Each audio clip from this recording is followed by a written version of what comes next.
So there were actually a couple comments, but one in particular that stuck in my mind on the last video of tearing down this 413, and it was something along the lines of, this is just a 413 stock rebuild, not worth my time watching.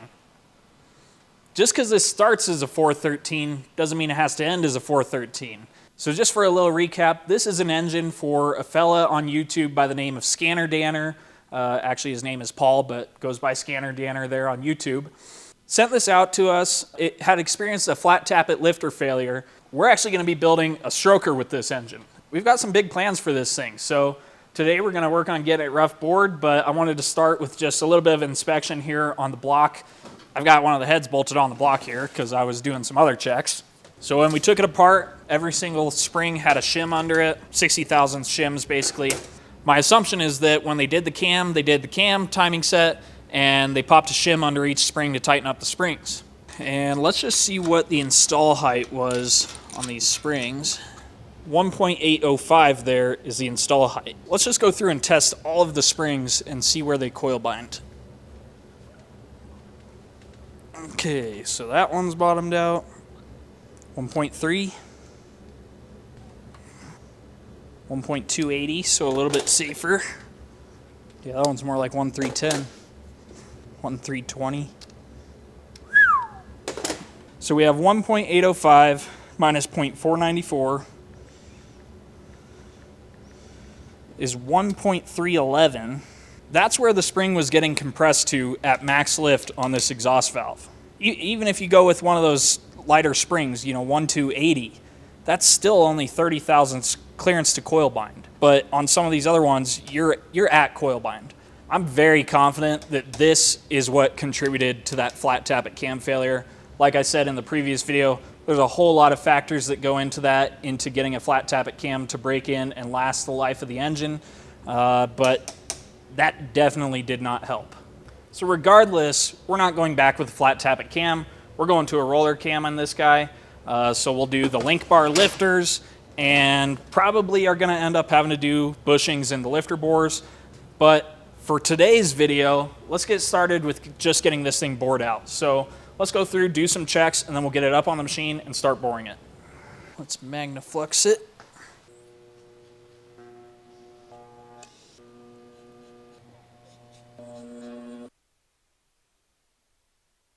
So we've got the block up on the machine. It's fixtured tight. Again, our fixture references off of the main bores. So we have these rings that it sits on the front and the rear main. We also have a square that references off the bottom of the pan rail. Just for a reference here, I wanted to kind of check, go across it with the indicator. Chrysler blocks from the 70s are usually pretty bad, and this one is indicating in pretty dang good. So there's definitely something wrong with my machine.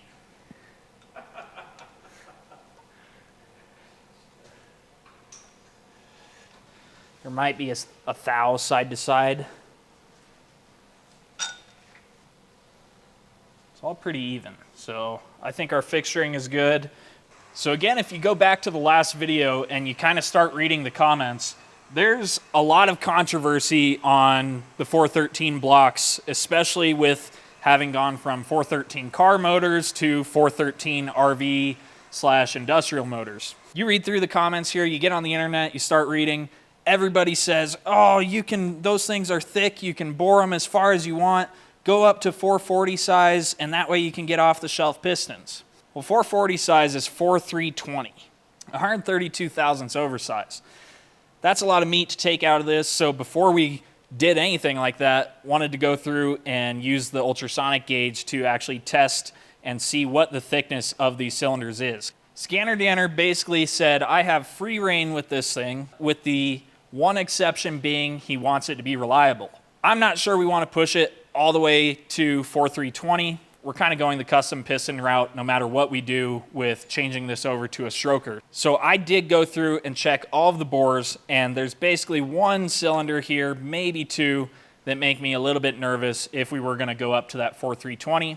Maybe call me a wuss if you want, but let's be a little more conservative and we'll take it to 4250, and that'll put us at, with our stroke that we're doing, we're going to be at 482 cubic inch. So just for the sake of showing how this works and talking about it a little bit, Front to back, the cylinders can definitely be quite a bit thinner, but where we're mainly worried about is the major thrust side, which on this bank of cylinders is this direction over here. That's where the piston is going to be exerting the most force on the side of the cylinder wall. And when I went through and made a little PDF of it, I actually measured top, middle, bottom, all four corners on all 8 cylinders. And we're just going to go kind of in the middle here on the thrust side on number 1. And the front cylinder here is kind of weird because there's a lot of stuff going on in front with the water jacket there. But, you know, we're getting kind of 240, 260, so 250 thousandths. That's pretty reasonable there. But then we get to this cylinder and we're 219, 212, 208. So that one's a little bit concerning to me. When we check the minor thrust side on that cylinder though, we're clear up 300 thousandths. This is really the only cylinder that I'm concerned about, with it being a little bit thin on the major thrust surface. So what we decided we're going to do is we're actually going to, on purpose, shift this bore a little bit towards the minor thrust to leave the major thrust surface a little bit thicker. We're going to be going 62 thousandths oversized for our final bore size. That means that on either side of the cylinder, or really all sides of the cylinders, you're taking about 31 thousandths to get to our final bore size. Obviously, when we're rough boring here, we're going to leave about 5 thousandths to finish. So kind of looking at it here, originally we said shift 30 thousandths, but that won't work when you're only taking 30 thousandths off the side over here. So if we're going to leave 5 thousandths to hone, we're actually taking 57 thousandths out. Divided by 2, that's about 28.5 on either side. So really, if we shift it 25, we're only going to be cutting about 3.5 thousandths on this side on our final bore, because I'm probably going to do a rough bore and then a finish cut. I could take all 57 or whatever of it in one cut, but again, I'm trying to just be a little more conservative on this thing. This bore will shift this direction 25 thousandths. We're 300. Basically, on this cylinder, it shifted and it got the thickness on the wrong side. So the other thing is, on the other side, there is that cylinder that has some rust. Hopefully, with us going 60 thousandths over, it'll clean up, but we'll see when we get over there. So we're going to start with this cylinder that we're going to offset. The way this works for centering up on our machine, it's kind of a manual process, but this is a centering finger, and basically, as it moves in and out, it's moving a dial indicator there at the top of the machine. So you move the X and Y axis of the machine, the dial indicator reads the high and the low spots, go until you get that indicator to run true, and then you lock down the table and do your boring. The other thing I can do with that is run from the bottom of the cylinder to the top of the cylinder to see if they're tilted left or right, or this way or that way. So let me run it to the bottom and then we'll check. The indicator is at the very bottom of the cylinder, 3 thousandths I think is what that technically reads. And I'll just pull the stop over here.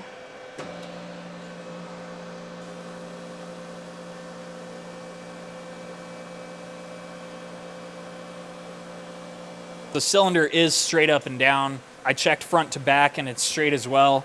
And I'm actually going to center kind of in the middle of the cylinder for now. Shifting this cylinder 30 thousandths isn't going to make a bit of difference.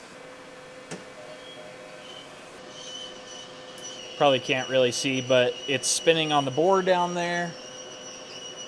And that thing's running pretty dang true. So we're centered up, locked down. I still need to set our stop for our depth here. What we're actually going to do is start by bringing this cylinder to factory bore size 4188 at the offset, because it's going to be a little bit of a heavier cut on this side. It'll kind of be an interrupted cut, so I'm not really sure how it's going to handle it. So we're going to take it a little slower. Actually need to move the block that direction 25 thousandths. So that's going to be the y-axis here on the digital readout. 2, 3, 4, 5. Lock it down. So now, very carefully, I'm going to run down and get the cutter right to the deck.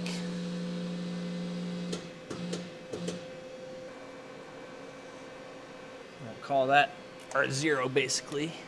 And what I should see is it's gonna cut 25 thou over there, and it's not gonna cut 25 thou over there. I think we're in good shape. I've never done this before. This will be kind of interesting. So I'm gonna set our Z0. Need to measure our cylinder. 6 7/8 maybe. I set this stop here. Basically when this arm comes down, it presses against this, pulls that down, and the machine comes back up through the bore. Got this cutter set to approximately the nominal standard bore size for a 413, so 4188.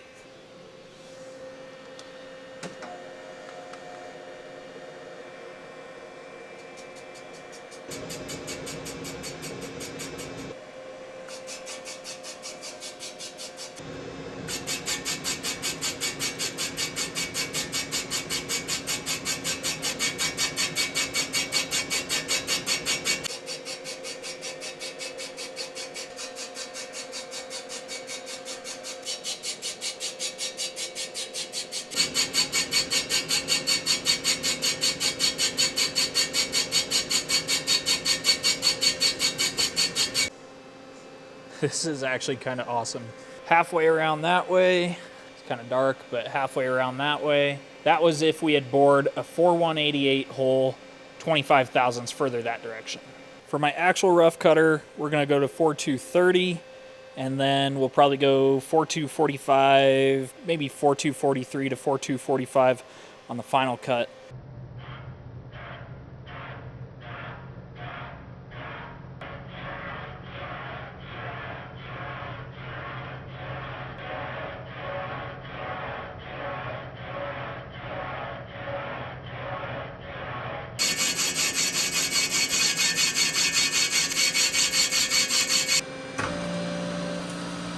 So check this out. We have just that little tiny bit there at the top that has not cleaned up. Our next cut, which is the final cut we're gonna make, is 4245. So I've got a brand new cutter in. Okay, here we go.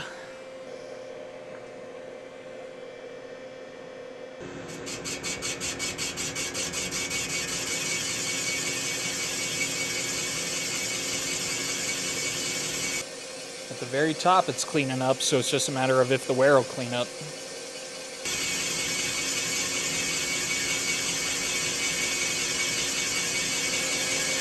And it looks like it's cleaning up.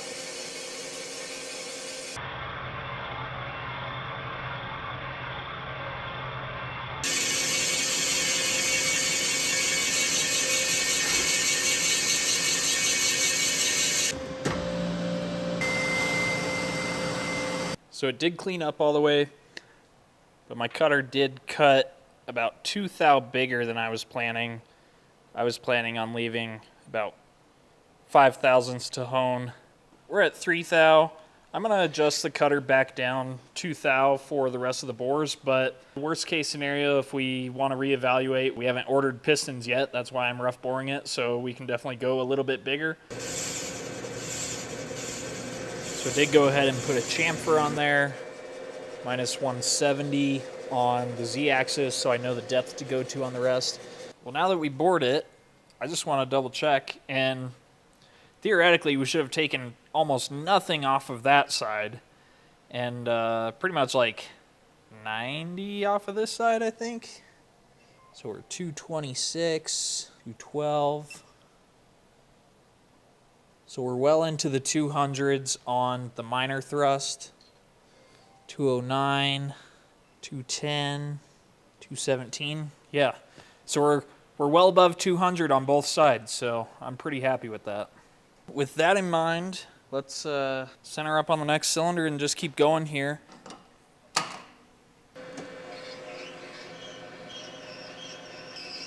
I'm actually going to chamfer first. It doesn't make a difference what order you do it in.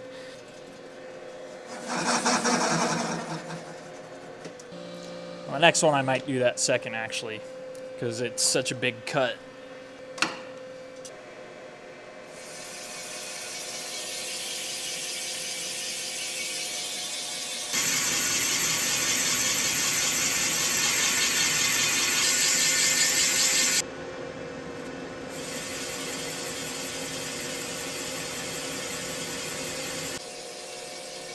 So here goes a finish cut on cylinder 2. Well, cylinder 1 actually.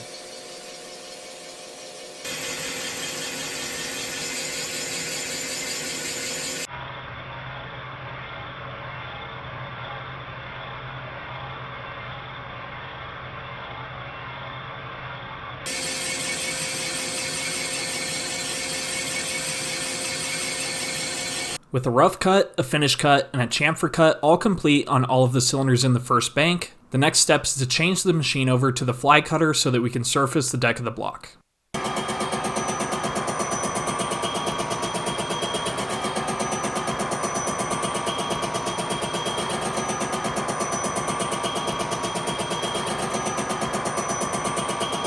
Finished the first bank of cylinders here. When we got around to this cylinder, there's a very small amount of rust remaining there. So what we kind of decided is honestly, I just cut this one slightly bigger than I wanted to. If we were going to 4250 bore size, this one is about 3 away. The rest are about 5 away. After doing some looking at what's available as far as piston rings, we decided we'll just go up to 4255 for our finished bore size. That'll give us a little bit more room here to account for distortion when the torque plate is put on, and it'll probably help with a little bit of the rust on this cylinder. But that being said, most of this is above ring travel. So kind of the next thing here before I roll it over, I decked this side. Should be more than enough to clean up on the opposite side, but we'll see when we get over there. Factory deck height on these is 10.725. This gauge measures off of the main bore, so you have to take half the diameter of the main bore. Getting 941-ish, 942-ish. It's like 9241 there as well.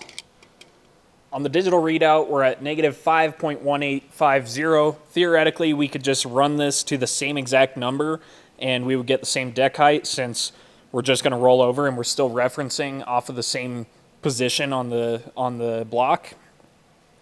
Did do a little bit of math though. We're going to, we'll go 2.943 divided by 2 is 1.4715. On the gauge, we're measuring 9.241. And that's giving us a deck height of 10.712 and a half-ish. So we'll call it 10.712 just to be conservative there. But basically now we're going to roll over to the opposite bank of cylinders and start doing our machine work over there. I do have one cylinder on that side that, if you saw the previous video, has some pretty significant rust, especially compared to this one. And knowing how this one cleaned up and knowing what the rust looks like in that other cylinder, I have a feeling we're going to be putting a cylinder sleeve in there. But that's not a big deal. We'll get to it and we'll see what it looks like. That being said, I'm not going to deck the other side first. I'll switch back over to the boring head, kind of do the same process just like we did on this side. Man, that's a big block.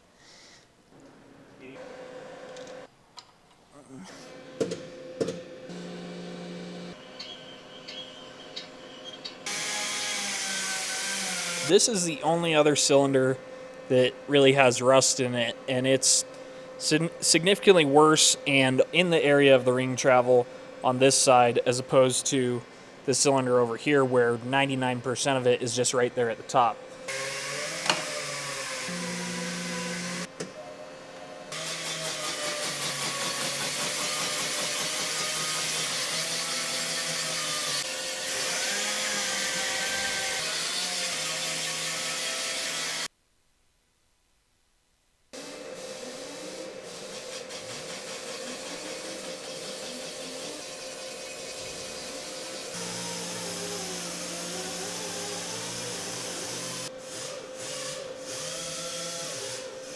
So I don't know how well the camera picks it up, but there's definitely still some rust pitting here. And this is what we always talk about with this rust is people see a little bit of rust. They think it'll clean up at 20 over. It doesn't clean up, so they try to go 30, 40, you know, whatever oversize, and it just never cleans up. So I have a sleeve that I was anticipating putting in this cylinder. When we take a pick and just kind of scrape it across this spot, that rust area, this little pit down here, is definitely softer metal. So kind of got me not feeling so good about this cylinder up here, cylinder 7, with the way that the rust is here, because we had initially decided, well, this isn't too bad, let's leave it be. But at this point, I think we've decided we're going to sleeve both of these cylinders. We'd rather be safe than sorry. And anyway, making sure that the cylinder walls are perfect on this thing is just one of our goals here. So we're going to go ahead and do 2 sleeves. It's kind of a pain in the butt because I already decked this side and I'm going to have to roll back over here and set up.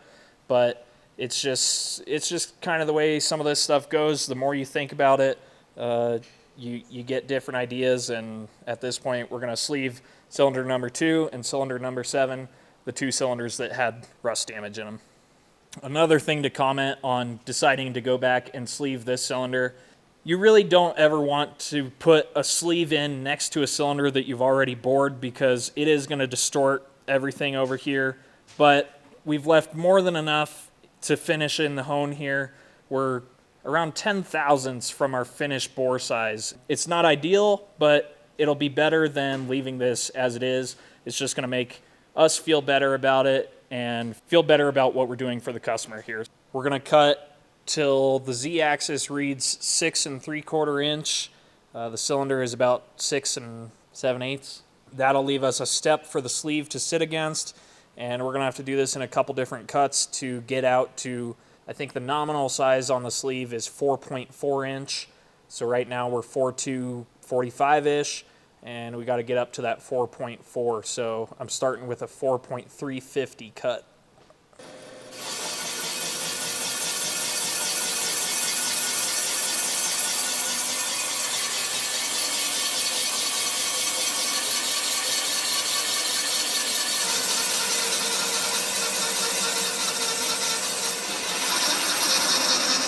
Yeah, that cutter is like toast.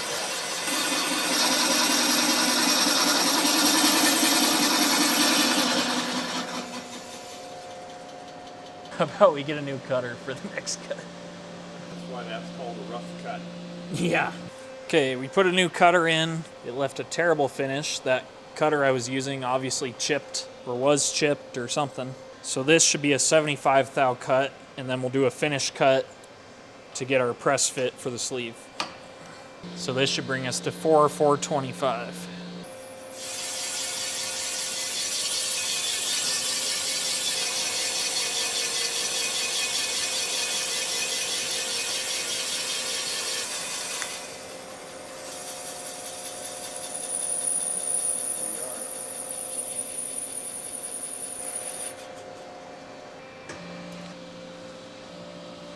On our MC1 measuring center, we measured both of the sleeves in multiple areas so that we could get a solid average diameter on each one to use to calculate our press fit. On a sleeve this size, we shoot for no less than about 1.5 thou press, but no more than about 3 thou press.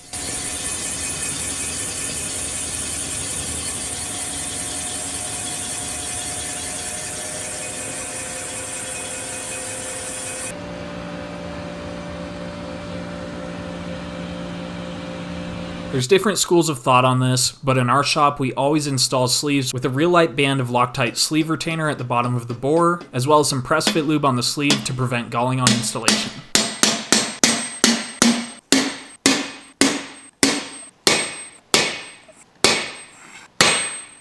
That was it. Since we already had multiple boring cutters set to the right diameters to make our cuts for the sleeve installation, we decided it would be best to roll the block back over to the first bank to install the next sleeve before finishing the second bank of cylinders. That is the cylinder, right? Cylinder 2 and cylinder 7. That would suck.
103, 130 on the back, 175 on the major thrust, 140 on the minor thrust.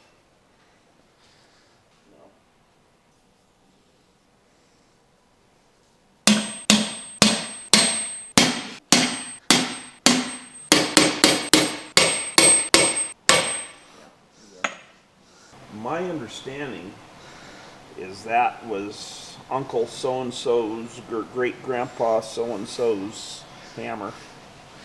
This was? Yeah, that he used working on the railroad.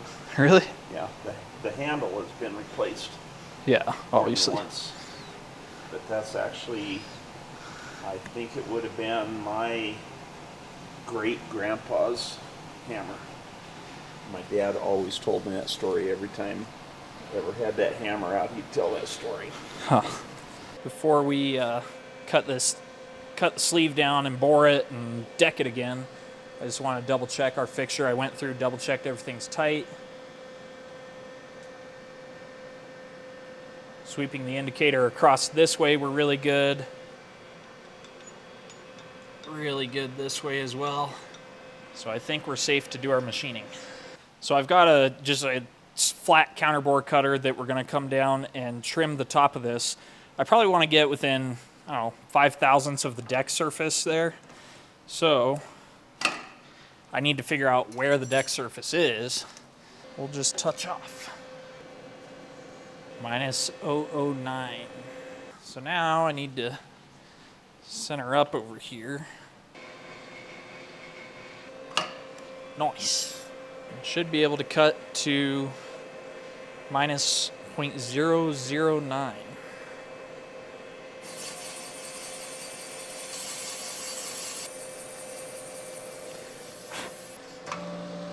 So that leaves about 3 thou sticking up. Now, our finish cutter, going for 4.245.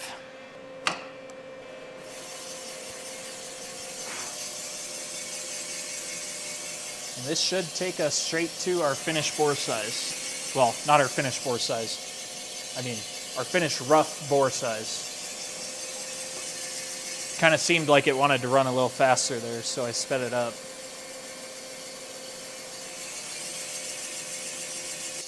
After I realized I had another cutter with a damaged tip, I rotated the boring cutter and made one more final cut, which brought the cylinder back to the size to match the rest of the cylinders on that bank. At that point, I made the switch back over to the fly cutter, since after installing the sleeves, we needed to deck this side of the block one more time.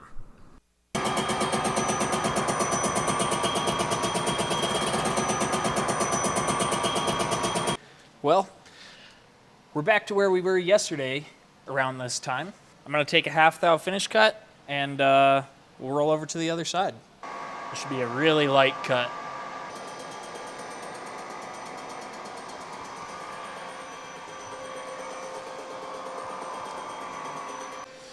Okay, I think this side is done.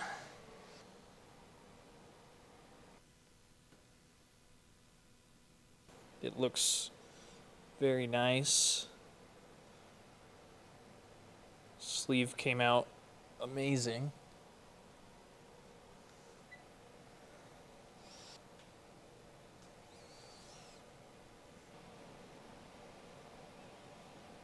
$21.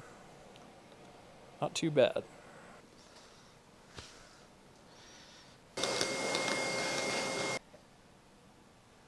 All right, now we're going to switch back over to the boring head.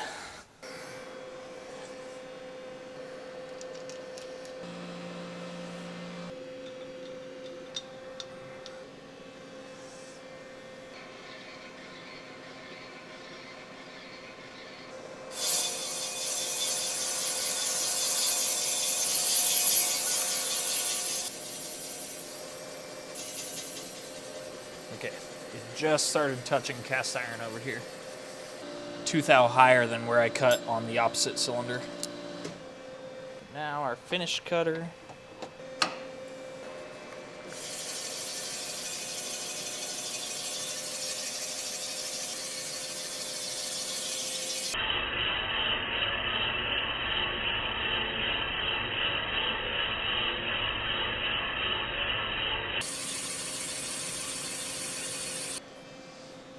Alrighty, that looks good. Still nailed it on size. Again, we're actually going to be going, the way this gauge is set up, we have 10 left to go to our finished bore size because we decided to go 4.255. So that's bored. Now I just gotta, let's see, I gotta cut the the chamfer. It's gonna look like a lot on this side because we haven't decked yet.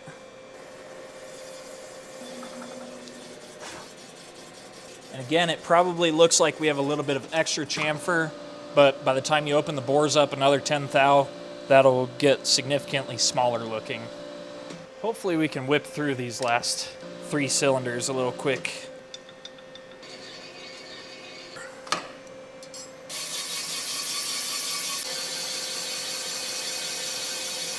On to the finished cut.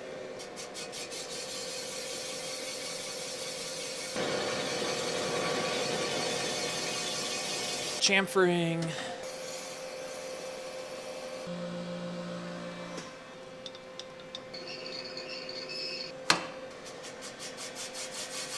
I was like 80 thou in the hole before it touched because of how aggressive the factory chamfer is. I mean, you can see it on this one. It's crazy. Even my chamfer here is kind of aggressive looking with where the deck height and the bore is still undersized, but it ain't nothing like this over here. Let's finish bore. Nice.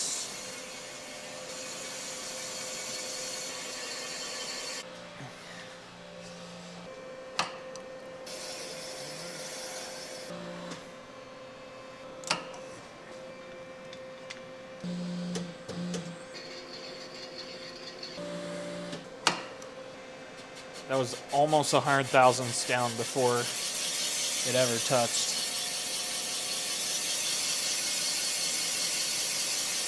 We're getting close. Finish cutter on the final bore.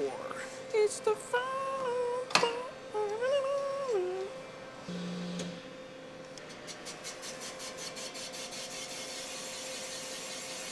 You know, I like going at 4.250. People were saying, oh, why would you use a 413? Well, guess what? Another 30 years, this may be all you have left is a 413. And we went 4.250. Maybe you will be able to still go 4.310 in it, 4.320 in it. Who knows?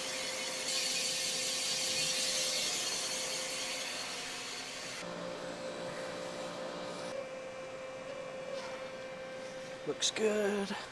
We'll do our chamfer. That didn't even touch on one side. Just show you what I'm talking about here.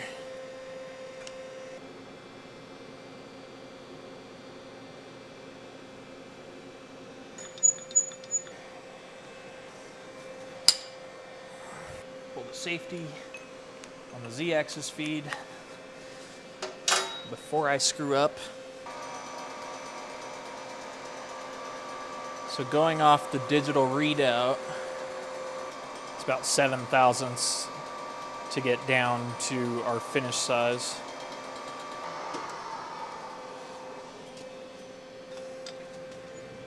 Okay. So you can see it just barely starting to cut over here on this side. So the deck is actually a little bit uneven. It's cutting about at 180. Well, I don't remember exactly, but it's around 3 thousandths lower over here than it is over here. So we're going to take a 5 thou cut from over here. It'll be cutting a little less than 5 over here by the time it gets there, but that'll get us a starting point, hopefully cleans up the deck completely, and then we can measure with our deck height gauge and figure out how much more we want to go.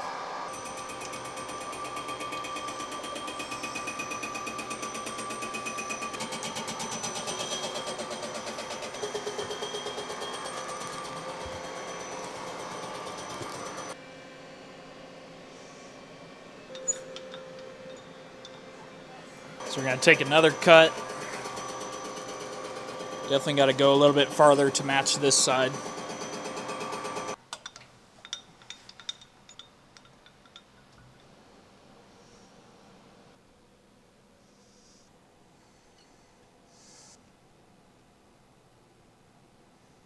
think we do a 1.5 thou cut and then a 1/2 thou cut and call it good.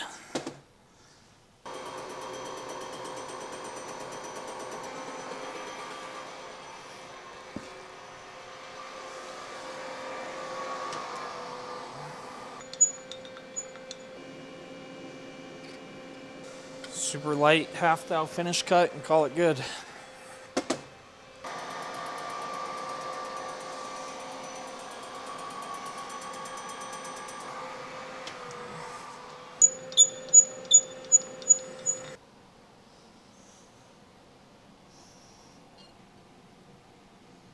.943 divided by 2 plus 9.237, 10.709. So that's 10.704 if we want to be 5 in the hole. So 1.479 compression height. Obviously, before we order pistons, I'm going to check that one more time on both sides, but it's late. I'm going to go home and go to bed. Obviously, it's not staying at 413. This came out super nice at what's going to be 4.255, so close to 70 thousandths over from what a 413 is. But cylinder walls are nice and thick. Went a little conservative with it as opposed to going to full 440 size, but we are doing a stroker, so we'll gain some cubic inches in way of the stroke on the crankshaft, so stay tuned. Throughout this video, you probably noticed that machining and custom engine building actually requires quite a bit of math and critical thinking skills. And the best way to develop those skills is actually free and easy, and it doesn't require years and years of schooling. Today's sponsor, Brilliant, is the best way for students, professionals, and lifelong learners alike to learn to think and further develop their skills in math and science. Whatever your interests and skill levels, Brilliant customizes content to meet your needs, with thousands of interactive lessons ranging all the way from the basics to the most challenging advanced topics, with new lessons being added every single month. If you're a viewer of the channel, it's probably safe to make the assumption that you're a fellow mechanically minded individual, so any of the math or physics lessons like you'll find in the scientific thinking course are a great place to start to level up your skills. Brilliant makes it easy for busy people like myself to master big concepts in as little as 15 minutes per day, so that even on a cramped schedule, you can boost your thinking skills and become a better problem solver in every aspect of your life. To try everything Brilliant has to offer, free for a full 30 days, visit brilliant.org/JAMS or click the link below in the description. The first 200 of you will receive 20% off of Brilliant's premium annual subscription to start reaching your goals today. Thank you to Brilliant for sponsoring this video, and thank you all for watching, and we'll see you in the next one.